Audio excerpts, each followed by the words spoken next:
Bon midi tout le monde.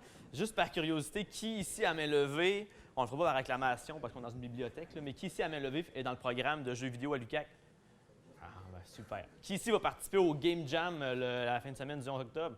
Excellent, cool. Ceux qui n'ont pas levé la main, informez-vous, c'est vraiment cool parce que sinon vous êtes en AMI quand même.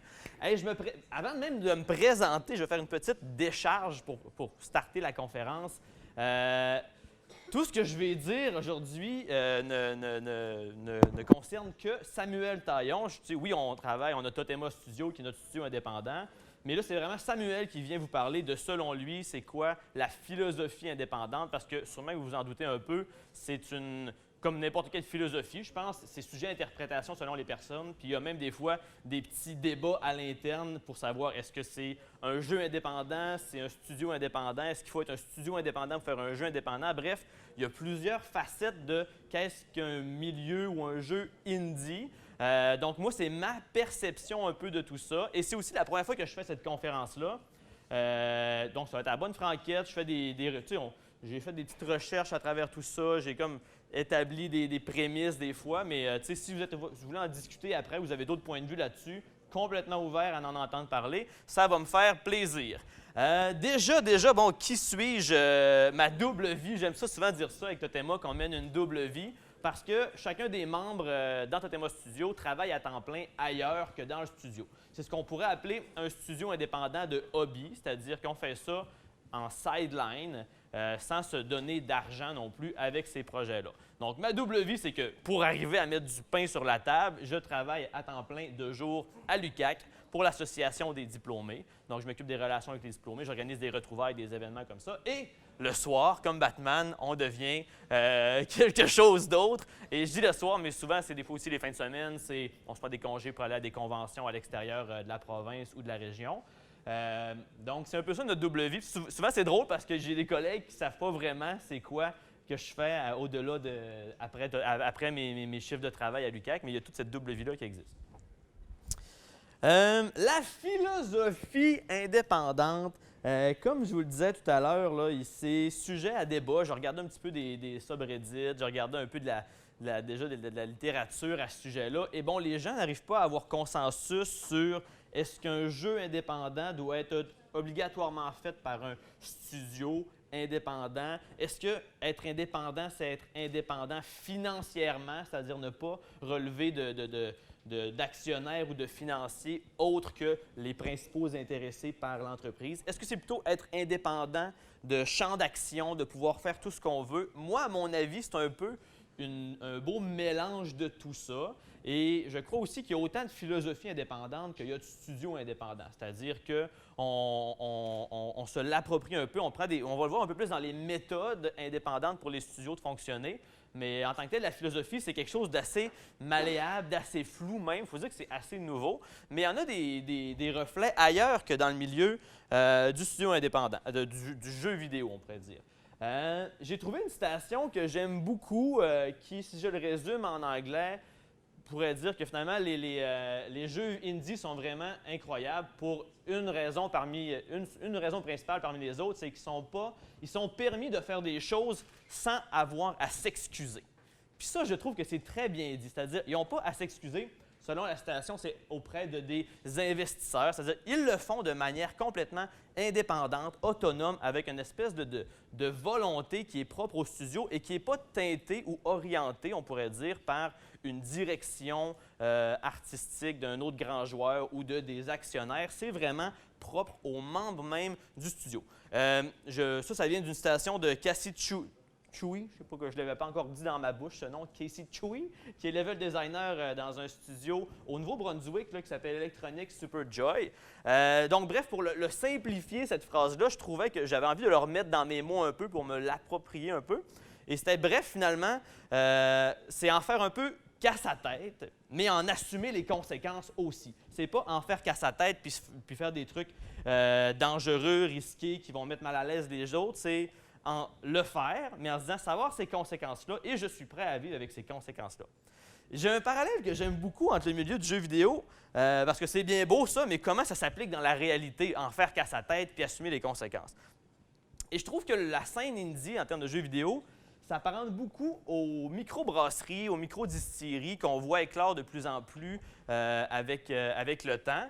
Et ça se ressemble à plusieurs niveaux. Donc, j'ai voulu faire des comparatifs. Donc, déjà, pour les studios ou les microbrasseries qui se déclarent, on pourrait dire, indépendantes ou microbrasseries, il y a le fait de pouvoir prendre des risques en essayant autant que possible de limiter les conséquences négatives, les effets négatifs. Et ce que je veux dire par là, c'est que dans le milieu de la microbrasserie, si je veux essayer une nouvelle bière, prendre le risque de faire une bière, disons, aux algues, tu sais, bien, je vais décider que c'est une vision, que je veux essayer ça, une bière aux algues, mais je vais diminuer le risque en ne faisant pas, on va dire, 5 gallons, 5 tuyaux énormes de cette brasse-là. Je vais commencer de manière plus artisanale, plus micro-distillerie et essayer comme ça tranquillement en itérant puis en essayant de l'améliorer pour ensuite essayer d'avoir un marché ou pas avec ça. Ensuite, je pense, un autre truc, je crois, qui identifie ou qui est propre aux studios indépendants et aux microbrasseries, c'est la volonté et ce désir-là de vouloir faire différent de ce qui existe déjà sur le marché. Il n'y a pas une microbrasserie qui va se dire « je vais me faire une bière, elle va goûter pareil comme de la Coors Light ». C'est mon but, moi, en tant que microdistillerie. Personne, les gens ont envie d'être un peu des aventuriers, des explorateurs à la recherche de une espèce de nouvelle recette qui serait vraiment cool, un peu comme s'il existerait la bière ultime ou le jeu ultime, je dirais, dans leur catégorie. Et là, le but, c'est d'expérimenter puis essayer d'y en approcher autant que faire se peut.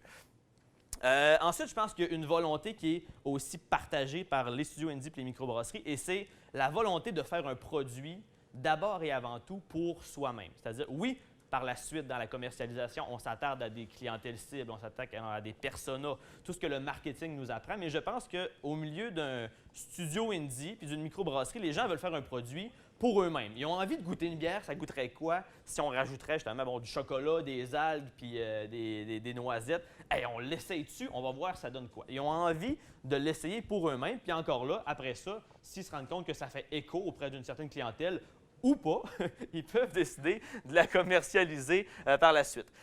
Et aussi, je crois que, parce que sinon, les gens pourraient décider d'être des microbrasseries ou des studios indépendants, mais de le faire que pour eux-mêmes et de jouer à des jeux. Bien, les jeux qui vont être créés, c'est qu'eux qui jouent. Mais je crois que dans la microbrasserie et dans la et les studios indépendants, il y a cette volonté-là aussi de créer quelque chose et de le faire découvrir à d'autres personnes, de partager un peu cette expérience-là.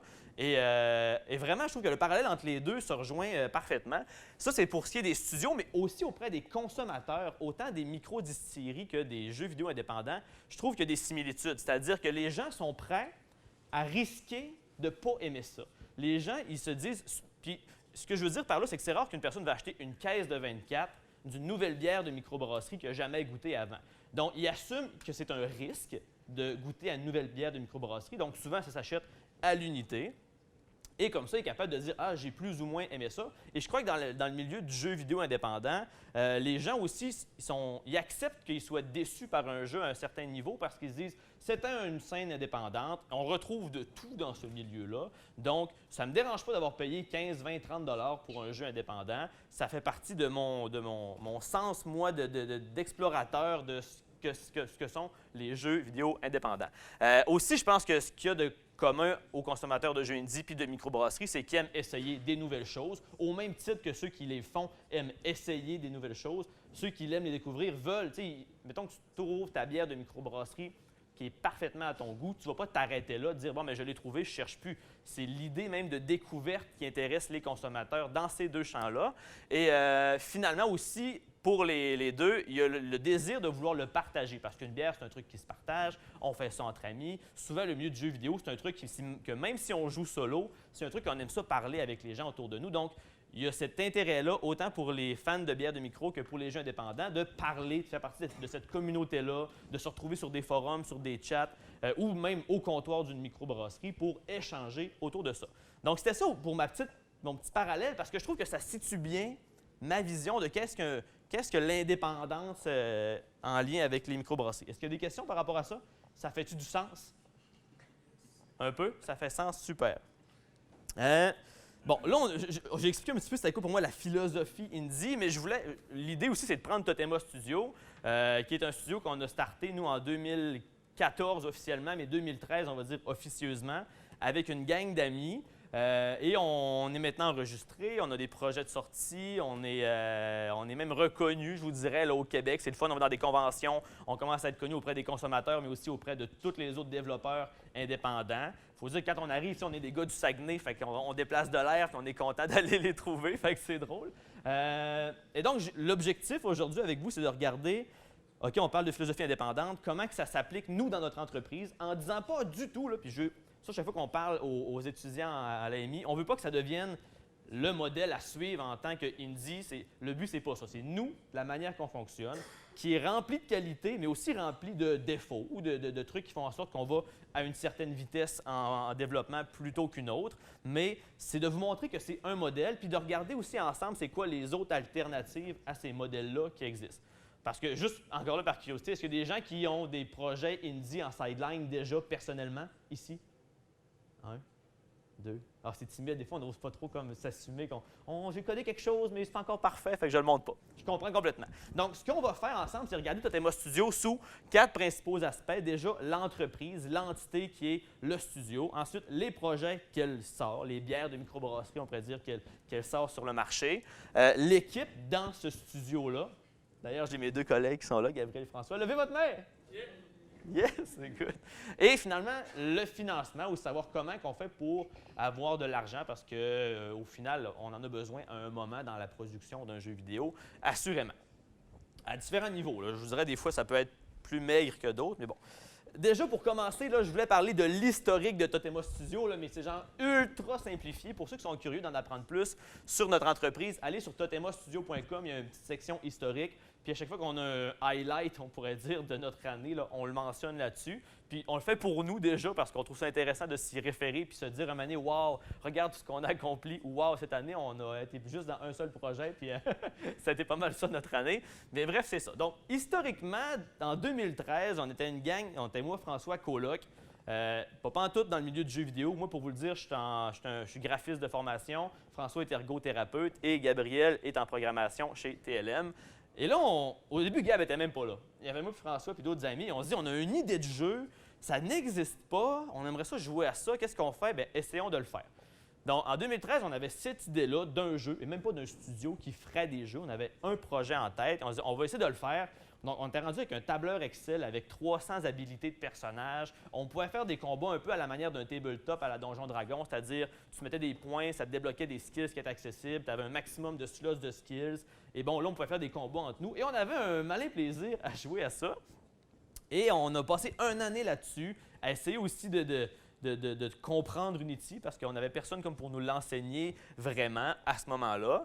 Et finalement, c'est là que Gabriel, autour de ce projet-là, est embarqué dans le projet. Il nous a dit, les gars, c'est vraiment cool comme projet, mais comme premier jeu indie, de des gars qui ne sortent pas d'une grande industrie comme on voit souvent dans le milieu des studios indépendants. Souvent, c'est des gens qui ont passé 5, 10, 15 ans chez Ubisoft, chez Frima. Moi, j'ai des exemples de Québec beaucoup, là. Mais qui, après ça, se disent « j'ai un projet personnel, je le fais ». Donc, ils ont l'expérience, ils ont le bagage. Nous, c'était vraiment pas notre cas, à part jouer à des jeux depuis qu'on est jeune, puis d'avoir trippé Donjon Dragon, puis d'avoir des trucs comme ça. Sinon, programmation, on n'en avait pas du tout. Et là, Gabriel est arrivé en disant « les gars, on va scoper différemment, on va ramener un peu, puis on va se poser la question, mettons qu'on ne ferait pas ce jeu-là, quel autre jeu on aimerait faire? » Et on s'est aperçu que ce qui nous motivait chez Totema Studio, c'était de faire des jeux multijoueurs locaux. Et là, je joue ma cassette quand je parle de mon entreprise. Les gars sont tannés de m'entendre la dire, mais ce qu'on veut faire, puis c'est encore le cas, même si je suis tanné de le dire, c'est encore ce qui nous motive personnellement, c'est de faire des jeux qui vont permettre aux gens de se rapprocher physiquement entre eux. T'sais, on entend souvent parler que la technologie, ça isole les gens dans leur téléphone cellulaire, dans leurs jeux en ligne. Nous, on pense que la technologie peut aussi être le prétexte pour rapprocher physiquement les gens entre eux. Donc, du couch gaming, du party game, même des fois, on se rapproche presque des jeux de société, c'est-à-dire ça se passe sur un écran de cellulaire, mais l'objectif, c'est plus une interface au jeu qui se passe vraiment entre les joueurs autour du cellulaire. Donc, en faisant cet exercice-là de brainstorm, puis en écartant ce premier projet-là, on s'est rendu compte qu'en le distillant, ce premier projet-là, ce qui restait, j'aime ça, j'ai fait plein d'allusions aux microbrasseries, aux microdistilleries, en le distillant.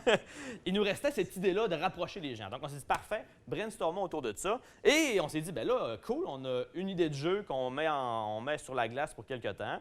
Là, on a une autre idée de jeu, mais Christy, on est rendu comme, on pourrait être une entreprise. Et là, pouf, Totema Studio est apparu dans l'univers. On a dit, hey, on se fait une entreprise, notre mission, c'est ça, c'est de rapprocher les gens autour de des jeux vidéo.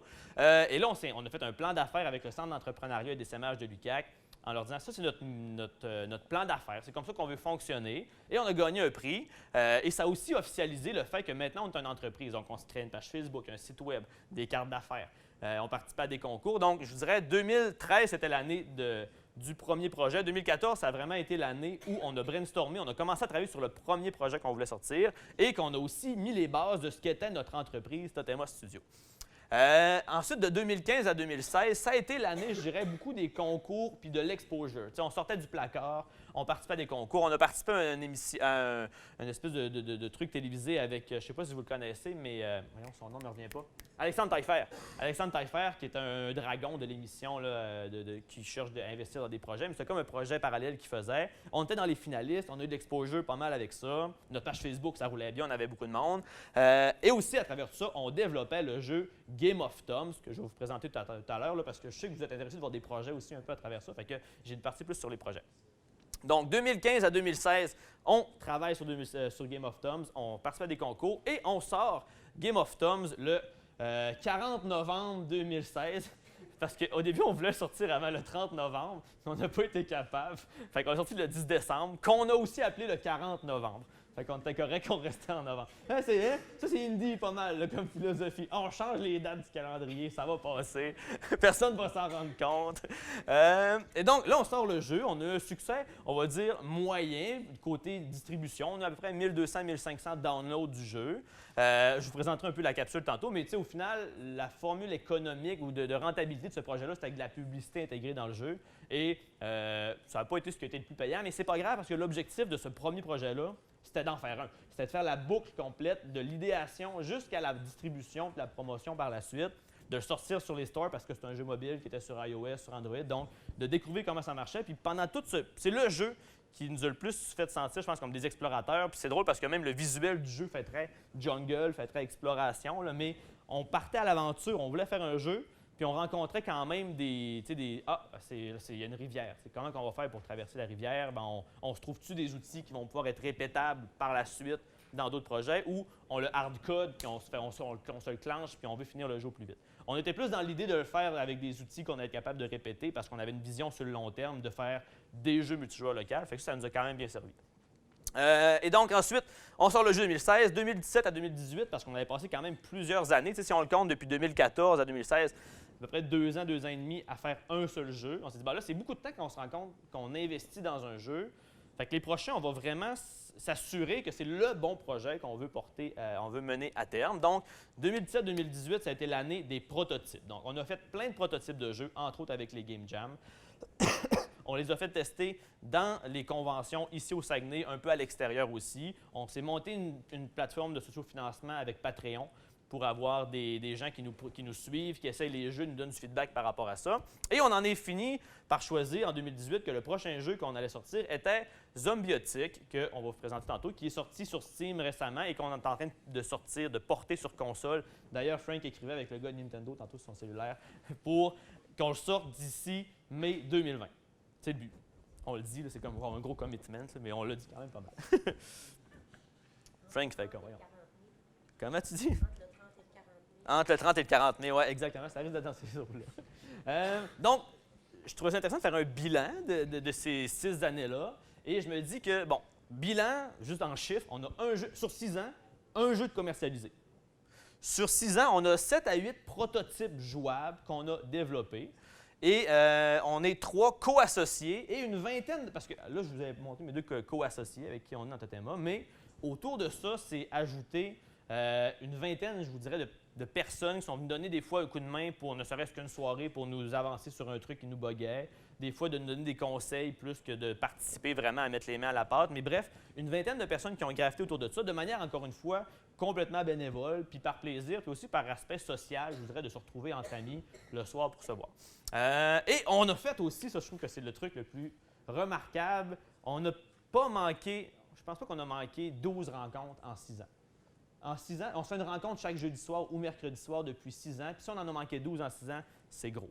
Donc ça, je trouve que c'est un bilan intéressant à voir. On a réussi à continuer, malgré qu'on ne sortait pas de jeu. Des fois, la motivation, on le ressentait. On aimerait ça sortir quelque chose bientôt, mais bon, les temps de production n'étaient pas toujours très de notre côté. Donc, je trouve que dans le bilan, c'est intéressant de le dire, ça. Et les constats que j'en fais de ce bilan-là, c'est que, bon, déjà, moi, personnellement, mais je pense aussi que ça transparaît dans notre manière de travailler un peu ou de comment qu'est-ce qu'on aime faire, c'est qu'on aime mieux concevoir des jeux que les vendre. T'sais. On aime ça être dans l'idéation, même aussi dans l'application, commencer à le programmer, tester des trucs. Mais quand on arrive, ça c'est peut-être plus personnel parce que je m'occupe de la promotion, de la communication, mais quand j'arrive pour le vendre, je trippe moins que le faire. Là. Je veux de le développer puis de créer quelque chose. Ça, c'est mon constat personnel. Ensuite, un autre constat que je fais, c'est que oui, nos jeux ont pour objectif, dans leur gameplay, dans la manière d'y jouer, de rassembler les gens, mais ça a comme un peu transcendé sur la manière qu'on a de faire des jeux, c'est-à-dire que nous aussi, en faisant les jeux, on rassemblait des gens. On se regroupait dans un sous-sol. Je vais vous avouer que des fois, on prenait quelques bières. C'est notre aspect social, mais on s'est dit quel bel état d'esprit pour un studio de le faire dans le même état qu'on veut que les gens y jouent aussi. C'est-à-dire, de soirée, entre amis, on est comme dans le même état d'esprit un peu que les joueurs qui vont y jouer. Donc, le constat qu'on se fait, qu'on est quand même ce qu'on pourrait appeler, que je vous disais au début, un studio de hobby, c'est-à-dire qu'on n'a pas de salaire associé à ça. On fait ça à temps investi personnellement, après le travail. On fait ça parce qu'on aime ça, donc tout ce qu'on pourrait apparenter à un hobby. Mais qui dit hobby ne veut pas se limiter à ça nécessairement. On regarde des brasseurs artisanales qui font ça dans leur sous-sol, puis à un moment donné, ils commencent à avoir une popularité, puis bon, ça grossit, ça grossit. Les projets. Ah non, avant les projets, j'aime une image, c'est l'image du bateau. Là, je vous dirais, si on se compare avec des grandes entreprises dans le milieu du jeu vidéo qui ont une destination où se rend, nous, on fait ce jeu-là, ils ont des équipes faramineuses, ils ont des ressources, on va dire en carburant, ou quand même impressionnantes, mais ils ont un goal. Ils s'en vont là, il faut faire triper les touristes dans le bateau, etc. Nous, si on se compare à ça, on est plus un petit bateau de pêche. Ça ne veut pas dire que la petite pêche, elle ne peut pas être super cool puis de sortir un super poisson qui va être super populaire, mais ce qui fait qu'on va moins vite, on se tourne plus rapidement par contre. C'est le fun, tu vas moins vite, tu tournes plus rapidement, ce qui fait que tu peux ratisser des fois, tu peux découvrir des trucs que le grand bateau qui traçait sa ligne dans une direction n'aurait pas vu. Puis c'est aussi comme un bateau de pêche, je trouve, les gens qui sont dedans sont contents d'être dedans. Ils sont là pour l'activité. Fait que là, arrête-toi donc ici, Jean-Guy, on va pêcher un peu. C'est un peu la manière qu'on travaille. On essaie-tu de faire ça? Alors, on pourrait se faire un game jam pour l'essayer. OK, on le met dans la liste pour les prochains game jams. Parfait. On viraille, on essaye des trucs. Puis, en cherchant comme ça, on trouve des pistes intéressantes dans nos projets. Les projets, parce qu'on aime ça les montrer. Si ça vous intéresse, je peux passer vite, mais je trouve ça intéressant quand même d'y parler là, rapidement. Déjà, Game of Tom, je vais juste décoller la petite vidéo. Je ne sais pas si le son va être fort, on va le découvrir ensemble. Votre pouce. Qui aurait pu prédire qu'un destin aussi incroyable l'attendait? Plongez votre pouce dans l'aventure de sa vie. Affrontez les adversaires sur son chemin avec stratégie, dextérité et rythme. Une fois entraîné, défiez les pouces de vos amis pour prouver votre valeur. Ainsi, peut-être, votre pouce accomplira-t-il sa destinée. On se prenait pas très au sérieux. L'idée, c'était que c'était ton pouce qui, depuis le début, était destiné à quelque chose de plus grand que ce que tu lui faisais faire à tous les jours. Et là, dans le jeu Game of Thrones, on le plonge dans une espèce de quête tribale, de recherche de transition vers l'âge adulte. Donc, mais à la base, c'était une idée très simple. C'était de faire, la guerre des pouces. On tient nos mains, puis là, il faut écraser le pouce de l'autre. On s'est dit, c'est drôle ça. On pourrait le faire avec un écran cellulaire interposé comme entre les deux. Fait que là, on a dit parfait, on va faire un jeu de rythme où deux joueurs face à face, en tenant un même téléphone cellulaire, vont devoir suivre le rythme, faire des actions, soit attaquer, bloquer, se donner de l'énergie et se soigner. Et le plus rapidement possible, essayer de battre le pouce adverse. Et donc, on a commencé par cette idée-là de faire un jeu multijoueur local autour de ça. Et là, on s'est dit, ça pourrait être le fun de jouer aussi, on va se le dire, sur la toilette. Donc, on a dit, on va faire une version solo aussi. Donc là, encore là, comme c'était le premier jeu, c'est tout le temps, avoir su, on aurait peut-être dû le penser à l'avance parce qu'on aurait sauvé du temps. Mais bon, là, on était dans l'expérience, on découvrait des trucs. Donc, on a fait un mode solo qui est drôle, qui est très drôle. Donc, Game of Thumbs, si ça vous intéresse. Puis là, la campagne de promotion, on avait fait une espèce de campagne d'image où on plongeait des pouces dans des situations très épiques, c'est comme un pouce président des États-Unis ou un pouce astronaute, comme ton pouce peut faire quelque chose de plus que ce que tu lui fais déjà faire. Ensuite, là, c'est le seul jeu qu'on a commercialisé, Game of Thumbs, c'est celui que je vous ai présenté. Sinon, on a travaillé sur plusieurs prototypes au cours des années que je vous parlais de prototypage, dont un. Puis tous ces prototypes-là sont accessibles à notre communauté Patreon. Même si des fois, c'est pas balancé, c'est plein de bugs, on les met quand même disponibles en version, soit qu'ils peuvent l'installer sur leur cellulaire ou sur ordinateur, en version alpha ou bêta pour les tester. Puis en même temps, ça fait bien parce que ça nous fait aussi des commentaires constructifs. Ah, ça, j'ai aimé ça. Ça, j'ai joué avec ma fille, elle n'a pas compris, admettons. Octopio, c'est très niaiseux. Tu as une pieuvre qui a mangé un trésor. Le but, c'est de la secouer pour qu'elle rende le trésor qu'elle a mangé, mais pas de la faire vomir. Fait que là, tu la secoues, elle rend des pièces. Oh, tu arrêtes de la brasser, tu la passes au joueur suivant. Puis ça tourne jusqu'à ce qu'il y ait 5 tours découlés et qu'un joueur ait ramassé plus de pièces d'or que les autres. C'est un principe un peu de la bombe où le truc qui tourne, puis à un moment donné, la musique va arrêter, puis c'est lui qui va être éliminé. C'est un peu ce principe-là. School Escape, qui est un projet qu'on va travailler probablement assez rapidement. Le prochain projet de longue haleine qui risque d'être mené par Totema Studio, c'est probablement celui-là. Et ça, on l'a amené à la série Indie d'Ubisoft où on l'a présenté, puis on s'est rendu à la finale, dans le fond, du défi de la série Indie Ubisoft. Rapidement, c'est quoi? C'est un beat'em all mélangé avec un RPG où les archétypes habituels des jeux de rôle, le tank, le healer, le DPS, bien, on en a fait plutôt des stéréotypes de l'école secondaire. Donc, tu es dans une école secondaire qui a été envahie par des extraterrestres, et là, le joueur de football, c'est le tank, le punk, c'est le DPS, la présidente de classe, c'est la healer, puis il y a plein de rôles hybrides. Donc là, on est dans le développement de ça. On a une version quand même assez complexe d'avancer. Et bref, là, c'est un peu un jeu qui parle de conformisme. L'extraterrestre, il est là un peu pour l'homogénéité de la race humaine, mais la race humaine, elle est tellement hétérogène qu'elle essaie de se débattre un peu à travers tout ça. Fait que c'est un peu ça le message. Ça, c'est les projets qu'on a menés hors Game Jam, parce que sinon, des projets de Game Jam, on en a fait un char et une barge, comme on dit au Québec. Donc, on en a fait 5 en tout des Game Jam depuis qu'on est enregistré en tant que studio. On a fait celui de, je ne me souviens pas des années, mais No Signal, qui est notre première expérience de Game Jam, où c'est là que tu te rends compte qu'il faut que tu dormes un minimum dans la vie quand tu fais un Game Jam, parce que sinon tu deviens bête et méchant avec tes collègues. Ils pas tant que ça. Donc, No Signal, c'était des scouts dans une forêt qui essaient de trouver le meilleur endroit avec le réseau cellulaire. C'est ça l'idée. Fait que là, ils essaient de trouver, tu as comme un petit gauge de combien que mon réseau pogne. Fait que là, il faut que tu te promènes en coopération, il faut que tu fasses des trucs ensemble. Et là, on ne voulait pas faire mourir des scouts parce que c'est trop trash, ces pauvres scouts dans la vie. Fait que là, on a dit à la place, ils vont avoir une barre de motivation. Tu sais, un scout, c'est motivé. Fait que si jamais leur barre de motivation atteignait 0, la partie était finie. Mais en faisant des trucs ensemble, genre en allumant un feu, en restant autour puis se faire des stratégies ou en réussissant à construire un pont, mais là, leur motivation montait, mais sinon, ils étaient en train de descendre parce que là, ils commençaient à perdre espoir à trouver le meilleur réseau cellulaire. Puis là, la joke à la fin, c'est que quand tu poignais le réseau, ben, c'était pour écouter des gifs de chats. Genre, c'était même pas pour appeler de l'aide, c'était pour écouter YouTube.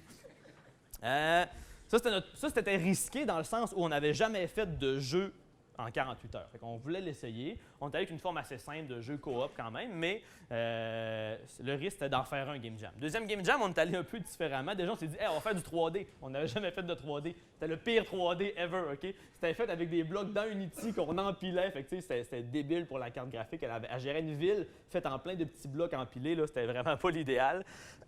Et surtout, ça se jouait de manière un peu bizarre. C'était un joueur, clavier-souris sur un écran, contre 4 joueurs sur un écran split screen avec des manettes. Donc, tu sais, l'accessibilité, on repassera, là, c'était pas super, mais c'est pas grave, pour un Game Jam, on voulait essayer ça. Puis effectivement, c'était très cool. Le thème, c'était Orwell avait raison. Donc, un joueur contrôlait la pyramide qui était de Great Watcher. Elle se promenait dans une ville où il y avait plein de NPC, toutes pareilles, mais il y en avait 4 là-dedans qui étaient des joueurs, mais ils étaient pareils aux NPC. Fait que là, c'est un peu la cachette pour le joueur qui essaie comme de se promener à ta même vitesse que les NPC pour pas se faire pogner. Et là, il fallait que tu désactives des pyramides, des trucs comme ça. City Crashers, c'est un jeu encore là avec manette en split screen où tu étais un robot dans une ville. Il fallait que tu avais 45 secondes pour faire le plus de dégâts possible en ravage le matériel dans la ville. C'était calculé en millions de dollars en haut de pertes. Sinon, le Game Jam qu'on a fait l'automne dernier, il y a 1 an, qu'on va participer d'ailleurs, celui qu'on fait à domicile, on a décidé de... Oh, je suis revenu. OK, c'est bon. On a décidé de faire de la VR parce que j'avais un casque de VR puis on s'est dit c'est un risque, on l'essaye de faire un jeu en VR. Fait que là, je vais vous montrer une petite vidéo, je pense. Ça s'appelait Catadine VR.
Dans le fond, Katadine VR, le thème c'était changement. On s'est dit, on va faire les changements de météo, de saison surtout, parce que c'était l'automne, on voyait les feuilles changer, on dit c'est concept, on fait de quoi là-dessus. Donc, un joueur en VR était l'esprit de la montagne, donc un géant autour d'une montagne. Il devait protéger sa montagne contre les joueurs, qui étaient 4 petits personnages qui, eux, jouaient sur un écran d'ordinateur avec des manettes. Et l'objectif, c'était vraiment de créer ce sentiment-là d'être immense quand tu es le joueur en VR. Puis là, tu tournais autour de la montagne et là, tu voyais tes potes, là, tes amis, qui étaient des petits personnages autour de la montagne, qui essayaient de la gravir pour voler les diamants qui étaient dedans, puis les ramener dans leur village. Puis toi, pour les empêcher de faire ça, tu utilisais les pouvoirs des saisons. Fait que là, tu pouvais leur tirer des éclairs, comme on voit là. Tu pouvais leur lancer des balles de neige, tu pouvais faire des tornades de feuilles d'automne, bref, un paquet de trucs. Et ça, on a vraiment trippé. Puis la vidéo qu'on a dans le footage, là, c'est que du stock fait en 48 heures pendant le Game Jam. On y a retravaillé un peu parce qu'on veut le porter sur Oculus, mais ce qu'on voit là, c'est purement du stock de Game Jam.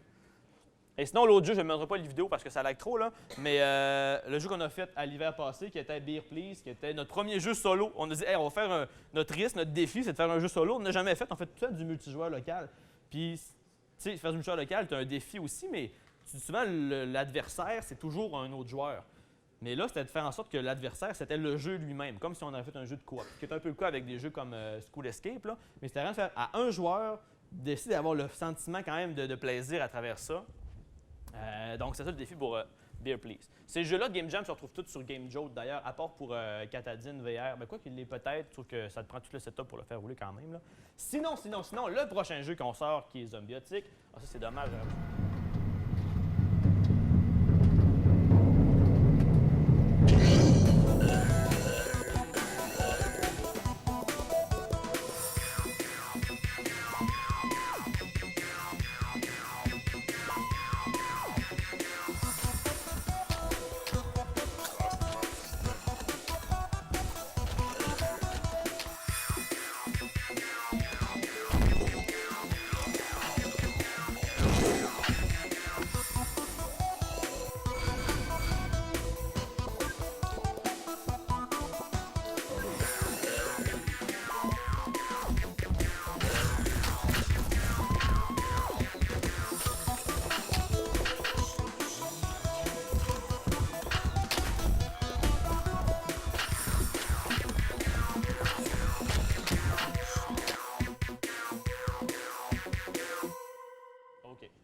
Donc, Zombiotic, c'est le jeu qu'on a décidé de faire de mettre le plus de temps pour le sortir pour 2019 et 2020. C'est un jeu de tag. Dans le fond, tout le monde commence comme un humain. Il y a un joueur qui est choisi pour être le premier zombie. Le but du zombie, c'est de toucher les humains. Les humains, c'est de ne pas se faire toucher par les zombies. Les humains peuvent faire des barricades pour rester en vie. Et comme je vous disais au début, il n'y a pas de clientèle cible quand on commence à faire un de ces jeux-là. Ça se découvre au fur et à mesure. Mais on ne commence pas comme certains autres studios, on va dire, de grandes entreprises. Il commence, on va s'adresser à Ginette, une madame de 55 ans qui fait des puzzle games sur son cellulaire. T'sais. On ne part pas avec cette image-là. On se dit, on va faire un jeu que nous tenterait de jouer. Puis après ça, on se rend compte que ça tripe auprès des familles, ça tripe auprès des gens qui sont moins des gamers. Puis même ce qui est fun avec Zombiotic, c'est que comme les contrôles sont super simples, c'est une manette, un bouton, puis que l'objectif est très simple aussi, de fuir ou de courir après quelqu'un, tout le monde le comprend, ça. Donc, on est capable de ramener le joueur hardcore au même niveau que le noob, on va dire, lui qui joue presque jamais, et tout le monde est capable de jouer ensemble sans laisser de chance nécessairement aux autres. Et on a aussi, en plus de ces prototypes-là, un paquet d'autres listes d'idées qu'on aimerait ça développer un jour, mais bon, manque de temps. Le bilan des projets, c'est qu'on a 8 prototypes jouables avec des styles de gameplay vraiment différents quand on compare ça. Oui, on partant de l'idée que c'est du multijoueur local, mais de l'un à l'autre, ça change quand même beaucoup. On a fait 5 Game Jam, puis on a plus de 25 documents.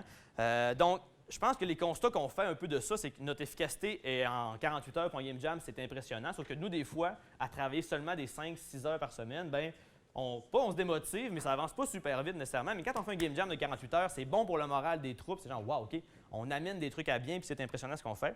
Ça montre aussi à voir ces projets-là qu'on aime expérimenter des nouvelles affaires à chaque fois. On n'a pas commencé à se dire, on a fait un jeu de rythme sur cellulaire le premier, on va faire des variantes de jeux de rythme sur cellulaire par la suite. C'est pas le cas. Alors qu'il y a d'autres studios qui auraient pu, ça aurait été un choix très louable aussi, voulu se spécialiser dans un ou un autre, dans une catégorie de jeux. On est rendu avec une belle expérience, puis surtout une belle banque d'outils en tant que studio. Puis ça, c'est un conseil que je pourrais vous faire si vous voulez vous décoller une entreprise un moment donné, c'est de penser outils puis de réutilisation de ce code-là. Puis même des assets, ça pourrait être réutilisable. Puis si on veut se mettre à temps plein, on manquerait clairement pas d'ouvrage. L'équipe, je trouvais que c'était intéressant de dire que dans une équipe d'un studio indépendant, je pense qu'il y a quelque chose qui est fort, puis c'est l'interdépendance, justement. C'est drôle parce que c'est un peu un opposé, là. L'interdépendance entre les membres de l'équipe. Et là, je ne parle pas nécessairement que d'habilité technique, là, c'est-à-dire moi, je suis un programmeur, moi, je suis un artiste, moi, je suis un game designer. Oui, c'est sûr que c'est important d'avoir tous ces rôles-là, mais je pense qu'au-delà de ça, dans une équipe de studio indie, puis moi, c'est le constat que je fais de notre équipe, c'est que ça prend aussi des tempéraments puis des forces qui sont compatibles. Et là, François, l'autre jour, sortait l'exemple de la Triforce dans Zelda.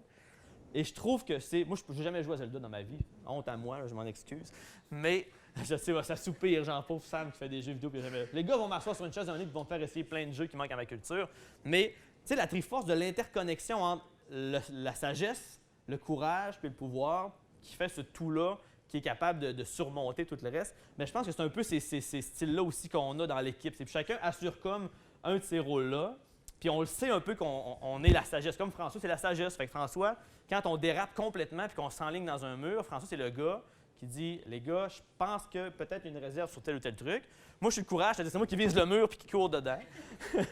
Puis Gab, c'est la puissance. C'est-à-dire Gab, c'est le programmeur à travers l'équipe à la base. Fait que c'est lui qui est capable de dire techniquement non ou oui, on est capable de le faire. Mais tu sais, c'est l'ensemble de ces trois rôles-là dans l'équipe, puis de la connaissance qu'on représente pour l'autre aussi, ce rôle-là, ça fait en sorte que ça marche depuis 6 ans, puis qu'on ne se tombe pas ses nerfs, puis qu'on se pardonne, puis qu'on s'aime en tant qu'équipe.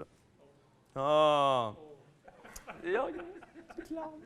Le financement. Écoute, les modèles de financement pour les indies, il y en a plusieurs. J'en sors quelques-unes que je trouvais intéressantes. Déjà, recevoir des prêts, parce que au Canada, tu as le Fonds des médias canadiens qui donne des prêts, qui assurent des salaires pour des individus dans l'entreprise. Tu peux aller voir aussi un prêt à la banque ou à ton papa pour qu'il te fasse un prêt pour décoller ton projet. Tu as aussi de l'infogérance qu'on connaît plus en termes de outsourcing, c'est-à-dire que tu travailles sur un projet, mais tu fais aussi d'autres projets parallèlement à ça. Mettons, tu travailles pour une autre entreprise ailleurs qui dit « Moi, je vais te payer 10 000 pour me faire tant d'assets. » Mais tu dis « Parfait, en tant que studio indépendant, je vais prendre ce contrat-là. Ça va me permettre d'assurer des salaires sur plus de temps pour travailler sur mon studio et mes projets indépendants. » Tu as le sociofinancement qui fonctionne aussi assez bien, à la fois pour aller chercher du financement, mais surtout, je crois, pour benchmarker puis aller chercher une validation sur ton projet. C'est une bonne idée de continuer dans ce sens-là ou non. Encore là, il faut dire que la promotion puis la communication autour soit bien faite parce qu'il peut y avoir un très bon projet qui soit mal communiqué et que personne n'entende parler. Et puis, il y en a probablement plein d'autres. Pour Totema, ça se concrétise en quoi principalement? Je vous dirais, on a notre plateforme Patreon. J'ai fait un arrondi par année à peu près combien ça nous amène d'income, d'entrée d'argent. Patreon, ça nous donne à peu près 3 000 par année. Le Kickstarter qu'on fait, les concours qu'on a gagnés avec le Centre d'entrepreneuriat des SMH de l'UQAC, l'outsourcing, des partenariats qu'on a fait. Si je prends tout ce qu'on a fait puis je fais une moyenne sur 6 ans, ça nous apporte à peu près 3 000 par année. Les vides consignés qu'on ramenait aux dépanneurs, ça nous apporte à peu près 30 par année. Mais c'est quand même une source de revenus. Et parce que pour moi, le financement, c'est comme je le disais tantôt, je l'ai passé vite, je pense, dans l'autre image, mais il y a aussi l'investissement de temps personnel ou d'argent. Ça, je vois comme un investissement aussi, comme du financement. Tu te finances en termes de temps dans ton entreprise et nous, c'est quand même la principale source de revenus d'entreprise, c'est-à-dire ce temps-là qu'on donne sans compter, sans s'attendre à être rémunéré non plus par la suite. En ce moment, c'est comme ça qu'on fonctionne. 100 des entrées d'argent retournent dans l'entreprise, mais on a des projets tranquillement qu'on étudie pour faire une espèce de système de repartage des gains. Il y en aurait comme 50 du projet qui resterait dans l'entreprise, l'autre qui irait pour récompenser les membres participants selon différents niveaux qui seraient choisis par l'ensemble de l'équipe finalement, là. Donc, il y a autant de modèles de studio indie qu'il y a de studio indie, je pourrais dire. Fait que cette image-là, c'est assez clair. Les défis, là, je me suis dit, c'est quoi? Suite à tout ce que je viens d'écrire, Sam, je l'ai fait presque plus que pour moi, mais je voulais vous en faire part quand même. C'est quoi les défis d'un studio comme nous, de mode hobby, on va dire, pour passer au next level, au prochain niveau, puis devenir quelque chose de plus gros? Déjà, c'est d'avoir cette vision-là et cette envie-là de devenir plus gros. Parce que le hobby, ça a aussi un certain charme dans le sens où tu n'as pas d'engagement, tu n'as pas de pression. Tu fais les trucs comme ça te tente, sans demander quoi que ce soit à personne. Donc, est-ce qu'on veut sortir de ce climat-là de hobby, de le faire par plaisir? Ça peut rester du plaisir, ça peut rester un hobby quand même, puis être payé pour, je suis d'accord, mais ça vient avec un lot aussi de questions, puis de stress peut-être aussi à travers ça. Donc, est-ce qu'on est prêt aussi à assumer le rôle d'employeur, d'engager des gens ou d'outsourcer à du monde, puis de devoir gérer des ressources humaines, puis aussi le fait que tu veux leur trouver du travail, tu veux que ça fonctionne, tu veux vendre des projets, tu veux vendre des jeux pour les garder dans ton équipe. Donc, est-ce que ça, c'est un choix qu'une entreprise indie de hobby veut décider de faire ou non? Aussi, il faut décider de prendre une grosse partie de son temps à faire de la promotion parce que c'est une grosse partie du temps et du budget qui sert à ça dans un jeu vidéo. En ce moment, nous, en tant que studio de hobby, on le fait pour nous, les gens proches, puis on l'envoie dans l'univers pour qui le veut bien. Mais si on veut assurer des salaires, tout ça, il faut commencer à se poser la question comment on le vend, puis comment on le fait connaître, puis de mettre du temps pour le faire. Ou d'avoir un publisher qui te le permet de le faire pour toi, mais là, tu renonce à une partie des profits pour lui laisser faire la promotion. Mais ce qui peut être un choix tout à fait intéressant quand même. Et aussi, pour un studio hobby, c'est de continuer de faire des choix dans son gameplay, dans son jeu, qui sont axés sur le fun du jeu et non sur son potentiel de marcher, de le marchander, de le rendre payant, puis de le rendre addictif, puis de le rendre avec des microtransactions. Ça peut être les deux, je ne dis pas que les deux sont incompatibles, mais il faut quand même, si tu veux garder cette idée de hobby-là, puis cette idée indie-là, mais garder le fun, que tes décisions soient basées sur le plaisir de ton jeu d'abord et avant tout, puis de voir comment après ça, le rendre rentable peut s'ajouter quand même à travers ça. Je crois que j'ai fini là-dessus. Hey! Le temps, 45. Si vous avez des questions, ça me fait plaisir d'y répondre. J'ai des collègues aussi qui sont là, qui sont peut-être intéressés à donner leur avis, parce que comme je vous disais, là, c'est ma vision mon constat très personnel de c'est quoi la philosophie indie pour moi puis dans mon studio. Mais je peux prendre des questions? Oui, vas-y, allez.